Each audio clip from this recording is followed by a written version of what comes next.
പ്രിയപ്പെട്ട പ്രേക്ഷകരെ, പ്രധാനമന്ത്രി നരേന്ദ്രമോദി ചങ്ങനാശ്ശേരിയിൽ ഹെലികോപ്റ്റർ ഇറങ്ങിയിരിക്കുന്നു. അദ്ദേഹം ഇപ്പോൾ കാർ മാർഗം തിരുവല്ല ലക്ഷ്യമിട്ട് യാത്രയാവുകയാണ്. വളരെ പെട്ടെന്ന് തന്നെ തിരുവല്ല നഗരത്തിലേക്ക് പ്രധാനമന്ത്രി നരേന്ദ്രമോദി എത്തും. മിഥുൻ മുരളിയും ഗോകുൽ രമേശും അരുൺ കൊടുങ്ങൂരുമുണ്ട്. ആദ്യം മിഥുനിലേക്കാണ്. മിഥുൻ, ഇപ്പോൾ നമുക്ക് മനസ്സിലാക്കാൻ കഴിയുന്നത് പ്രധാനമന്ത്രി ഇപ്പോൾ കാർ മാർഗം ചങ്ങനാശ്ശേരിയിൽ നിന്നും തിരുവല്ലയിലേക്ക് എത്തുകയാണ്. ചങ്ങനാശ്ശേരിയും തിരുവല്ലയും സമീപത്തുള്ള പട്ടണമാണ്.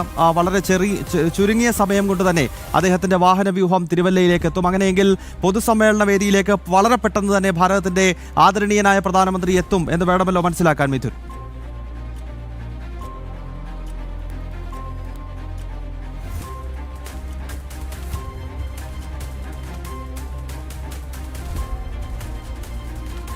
പ്രധാനമന്ത്രി നരേന്ദ്രമോദി ചങ്ങനാശ്ശേരിയിൽ നിന്നും ഇപ്പോൾ തിരുവല്ലയിലേക്ക് കാർ മാർഗം യാത്ര ചെയ്യുകയാണ്. അല്പസമയത്തിനകം തന്നെ NDA റാലിയിൽ പങ്കെടുക്കുവാനായി പ്രധാനമന്ത്രി നരേന്ദ്രമോദി തിരുവല്ല മുനിസിപ്പൽ സ്റ്റേഡിയത്തിലേക്ക് എത്തും. മിഥുൻ മുരളി അവിടെയുണ്ട്. മിഥുൻ, എപ്പോഴാണ് പ്രധാനമന്ത്രി എത്തുക? ഇപ്പോൾ വാഹനമാർഗം അദ്ദേഹം തിരുവല്ലയിലേക്ക് എത്തുകയാണല്ലോ, മറ്റു വിശദാംശങ്ങൾ പറയും.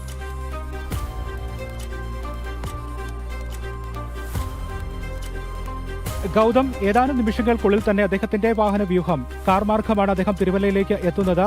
ചങ്ങനാശ്ശേരിയിൽ നിന്ന് 8 കിലോമീറ്ററാണ് തിരുവല്ലയിലേക്ക് ഉള്ളത്. ഏതാനും നിമിഷങ്ങൾക്കുള്ളിൽ തന്നെ ഏകദേശം 10 മിനിറ്റിൽ താഴെ സമയത്തിനുള്ളിൽ തന്നെ അദ്ദേഹം ഇവിടേക്ക്, ഇപ്പോൾ നമ്മൾ ദൃശ്യങ്ങളിൽ കാണുന്ന ബൈപ്പാസ് ജംഗ്ഷനിലൂടെയാണ് അദ്ദേഹം ഈ പ്രധാനപ്പെട്ട പൊതുസമ്മേളനം നടക്കുന്ന വേദിയിലേക്ക് കടന്നു പോകുന്നത്. നമ്മുടെ ദൃശ്യങ്ങളിൽ ഇപ്പോൾ അദ്ദേഹത്തിന്റെ വാഹന വ്യൂഹം അല്പസമയത്തിനുള്ളിൽ തന്നെ എത്തും എന്നുള്ളതാണ്. മണിക്കൂറുകൾ തന്നെ ഇവിടെ ആളുകൾ കാത്തു നിൽക്കുകയാണ്. സാധാരണക്കാരായ ജനങ്ങളുണ്ട്, NDA പ്രവർത്തകരുണ്ട്, BJP പ്രവർത്തകരുണ്ട്. അങ്ങനെ റോഡിന്റെ ഇരുവശവും ബാരിക്കേഡിനുള്ളിൽ ആളുകൾ മണിക്കൂറുകളായി കാത്തു നിൽക്കുകയാണ് പ്രധാനമന്ത്രിയെ കാണാൻ കഴിയുന്നതിന് വേണ്ടി. ഇവിടെ പരിമിതമായ സ്ഥലത്ത്, ഈ ബൈപ്പാസ് ജംഗ്ഷൻ മുതൽ പ്രൈവറ്റ് ബസ് സ്റ്റാൻഡിന് സമീപത്തുള്ള ഭാഗം മുതൽ വളരെ പരിമിതമായ ഭാഗത്ത് മാത്രമാണ് ബാരിക്കേഡിന് ഉള്ളിൽ പ്രധാനമന്ത്രിയെ കാണാൻ ജനങ്ങൾക്ക് അവസരം ഉള്ളൂ, അനുവദനീയമായിട്ടുള്ള ഭാഗം ഉള്ളൂ. ആ അനുവദനീയമായ പരിമിതമായ ഭാഗങ്ങളിൽ, പ്രദേശങ്ങളിൽ ആളുകൾ, പ്രവർത്തകർ, സാധാരണക്കാരായ ജനങ്ങൾ രാജ്യത്തിന്റെ പ്രധാന സേവകനെ ഒരു നോക്ക് കാണുന്നതിന് വേണ്ടി കാത്തു നിൽക്കുന്ന കാഴ്ചയാണ്, മണിക്കൂറുകൾ എണ്ണി കാത്തു നിൽക്കുന്ന കാഴ്ചയാണ് കാണാൻ കഴിയുന്നത്. ഏതാനും നിമിഷങ്ങൾക്കുള്ളിൽ തന്നെ 10 മിനിറ്റിൽ താഴെ സമയത്തിനുള്ളിൽ തന്നെ അദ്ദേഹത്തിന്റെ വാഹന വ്യൂഹം ഇപ്പോൾ നമ്മൾ ദൃശ്യങ്ങളിൽ കാണുന്ന ഈ റോഡിലേക്ക്, ബൈപ്പാസ് ജംഗ്ഷനിലൂടെ കടന്നു പോകും. ഏകദേശം ഇവിടെ നിന്നും, നമ്മൾ ഇപ്പോൾ നിൽക്കുന്ന ഈ ഭാഗത്ത് നിന്നും 50 മീറ്ററിൽ താഴെ മാത്രമാണ് പൊതുസമ്മേളനം നടക്കുന്ന വേദിയിലേക്ക് ഉള്ളത്. പൊതുസമ്മേളന പരിപാടികൾ അവിടെ ആരംഭിച്ചു കഴിഞ്ഞു. പൊതുസമ്മേളനം നടക്കുന്ന വേദി ആയിരങ്ങളാൽ നിറഞ്ഞു കവിഞ്ഞിരിക്കുകയാണ്. ജനസാഗരം എന്ന് തന്നെ പറയേണ്ടിയിരിക്കുന്നു.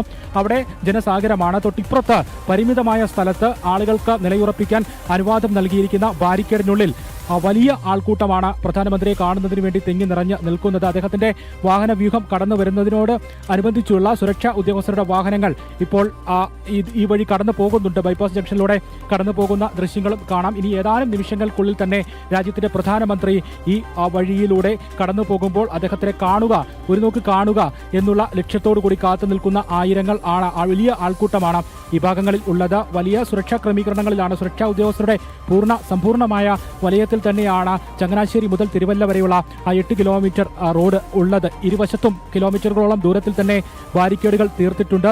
കൊടിതോരണങ്ങളുണ്ട്. BJPയുടെയും NDA ഘടകകക്ഷികളുടെയും എല്ലാം കൊടിതോരണങ്ങൾ ഈ 8 കിലോമീറ്റർ ദൂരത്തിൽ മുഴുനീളെ ഉണ്ട്. പ്രധാനമന്ത്രിയുടെ വലിയ ഫ്ലെക്സ് ബോർഡുകൾ, വലിയ ബാനറുകൾ ഈ 8 കിലോമീറ്റർ ദൂരത്തിൽ ചങ്ങനാശ്ശേരി മുതൽ തിരുവല്ല വരെ മുഴുവൻ ഭാഗങ്ങളിലും ഉണ്ട്. അങ്ങനെ വലിയ ആവേശത്തോടു കൂടി തന്നെ അദ്ദേഹത്തെ സ്വീകരിക്കുന്നതിന് വേണ്ടി കാത്തു നിൽക്കുന്ന പതിനായിരങ്ങൾ, വേദിയിൽ അദ്ദേഹത്തിന്റെ വാക്കുകൾ അദ്ദേഹം അഭിസംബോധന ചെയ്യുന്നത് ശ്രവിക്കുന്നതിന് വേണ്ടി കാത്തു നിൽക്കുന്ന വലിയ ജനാരവം, ഒപ്പം പുറത്ത് അദ്ദേഹത്തെ കാണുക എന്ന ലക്ഷ്യത്തോടു കൂടി കൊടും വെയിലത്ത് മണിക്കൂറുകൾ എണ്ണി, നിമിഷങ്ങൾ എണ്ണി കാത്തു നിൽക്കുന്ന വലിയ ആൾക്കൂട്ടം. അങ്ങനെ അക്ഷരാർത്ഥത്തിൽ തിരുവല്ല, മധ്യ കേരളം പ്രധാനമന്ത്രിയെ സ്വീകരിക്കുന്നതിന് വേണ്ടി നിമിഷങ്ങൾ എണ്ണി കാത്തു നിൽക്കുന്ന കാഴ്ച തന്നെയാണ് ഈ ഒരു നേരം നമുക്ക് ഇവിടെ നിന്ന് പറയാനുള്ളത്. 11 നിയോജക മണ്ഡലങ്ങളിലെ പ്രവർത്തകരും സ്ഥാനാർത്ഥികളും എല്ലാം പങ്കെടുക്കുന്ന 1,00,000-ഓളം പ്രവർത്തകർ പങ്കെടുക്കുമെന്നാണ് പ്രാഥമികമായി BJPയുടെ NDAയുടെ വിലയിരുത്തൽ ഉണ്ടായതെങ്കിൽ അതിൽ കൂടുതൽ പ്രവർത്തകർ ഇപ്പോൾ ഈ പരിപാടി നടക്കുന്ന വേദിയിലേക്ക് എത്തിയിട്ടുണ്ട് എന്ന് നിസ്സംശയം പറയേണ്ടിയിരിക്കുന്നു. അത്രയും ആൾത്തിരക്കായിരുന്നു, ആൾക്കൂട്ടമായിരുന്നു കഴിഞ്ഞ മണിക്കൂറുകളിൽ. അത് രാവിലെ 7 മണി മുതൽ ആരംഭിച്ച തിരക്കാണ്. 11 മണിയോടൊക്കെ അടുത്ത സമയത്ത് വലിയ ജനനിമിഷമായ സാഹചര്യമായിരുന്നു തിരുവല്ലയിലെമ്പാടും ഉണ്ടായിരുന്നത്. എല്ലാ വഴികളും ഈ പൊതുസമ്മേളനം നടക്കുന്ന ആ പ്രധാന വേദിയിലേക്ക് എത്തിച്ചേരുന്ന ഒരു കാഴ്ച എന്ന് നമുക്ക് നിസ്സംശയം പറയാവുന്ന ഒരു സ്ഥിതിവിശേഷം തന്നെയായിരുന്നു കഴിഞ്ഞ മണിക്കൂറുകളിൽ തിരുവല്ലയിൽ കണ്ടത്. അങ്ങനെ വലിയ ആൾക്കൂട്ടമാണ് ആ പൊതുസമ്മേളനം നടക്കുന്ന വേദിയിൽ ഉള്ളത്. മധ്യ കേരളത്തിന് പ്രധാനമന്ത്രി എന്തൊക്കെ വാഗ്ദാനങ്ങൾ അല്ലെങ്കിൽ എന്തൊക്കെ പ്രതീക്ഷകളാണ് അദ്ദേഹത്തിന്റെ വാക്കുകളിൽ ഉണ്ടാവുക? ഉറപ്പുകൾ പാലിക്കുന്ന പ്രധാനമന്ത്രിയാണ്. പ്രധാനമന്ത്രി കേരളത്തിൽ വന്ന എന്തൊക്കെ ഉറപ്പുകൾ ജനങ്ങൾക്ക് നേരത്തെ നൽകിയിട്ടുണ്ട്? ആ ഉറപ്പുകൾ, വാഗ്ദാനങ്ങൾ എല്ലാം പാലിക്കപ്പെട്ടിട്ടുണ്ട്. അപ്പോൾ സ്വാഭാവികമായും മധ്യ കേരളത്തിന്, തിരുവല്ലയ്ക്ക്, ഈ 11 നിയോജക മണ്ഡലങ്ങൾക്ക്, ഈ 11 നിയോജക മണ്ഡലങ്ങളുടെ തിരുവല്ലയുടെയും ആറന്മുളയുടെയും ചങ്ങനാശ്ശേരിയുടെയും എല്ലാം വികസനത്തിന് പ്രധാനമന്ത്രിയുടെ വാക്കുകളിൽ എന്തൊക്കെ കാര്യങ്ങളാണ് ഉണ്ടാവുക എന്ന് ജനങ്ങൾ പ്രതീക്ഷിക്കുന്നുണ്ട്. ഒപ്പം തന്നെ വികസനമാണ് BJP മുന്നോട്ട് വെക്കുന്ന, NDA മുന്നോട്ട് വെക്കുന്ന പ്രധാനപ്പെട്ട തെരഞ്ഞെടുപ്പ് വാഗ്ദാനം. തുടരൂ. ഇപ്പോൾ ആ വേദിയിൽ വിവിധ നേതാക്കൾ ജനങ്ങളെ അഭിസംബോധന ചെയ്ത് സംസാരിക്കുകയാണ്. BJPയുടെ സംസ്ഥാന ജനറൽ സെക്രട്ടറി S. സുരേഷ് സംസാരിക്കുന്നു. തത്സമയം EM ശങ്കരൻ നമ്പൂതിരിപ്പാട് മുതൽ പിണറായി പാറയിൽ നിന്ന് വന്ന വിജയൻ വരെയുള്ളവർക്ക് കേരളത്തിൽ സാധ്യമാക്കി തരാൻ കഴിയാത്ത വികസിത കേരളം, K. കരുണാകരൻ മുതൽ ഉമ്മൻചാണ്ടി വരെയുള്ള കോൺഗ്രസ് നേതാക്കന്മാർക്ക് കേരളത്തിൽ സാക്ഷാത്കരിക്കാൻ സാധിക്കാത്ത വികസിത കേരളം, ആ വികസിത കേരളമാണ് നരേന്ദ്ര ദാമോദർ ദാസ് മോദിയുടെ പിന്തുണയോടുകൂടി രാജീവ് ചന്ദ്രശേഖർ നേതൃത്വം നൽകുന്ന കേരളത്തിലെ NDA മുന്നണി ഈ കേരളത്തിലെ 3.25 കോടി മലയാളിക്ക് നൽകുന്ന സമ്മാനം ആ വികസിത കേരളം എന്ന മുദ്രാവാക്യമാണ്.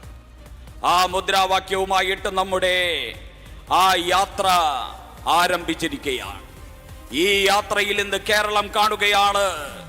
ഇന്നേ വരെ കേരളത്തിൽ ഉണ്ടാകാത്ത വിധത്തിലുള്ള ഒരു ത്രികോണ മത്സരം കേരളത്തിന്റെ സകല മേഖലകളിലും നടക്കുകയാണ്.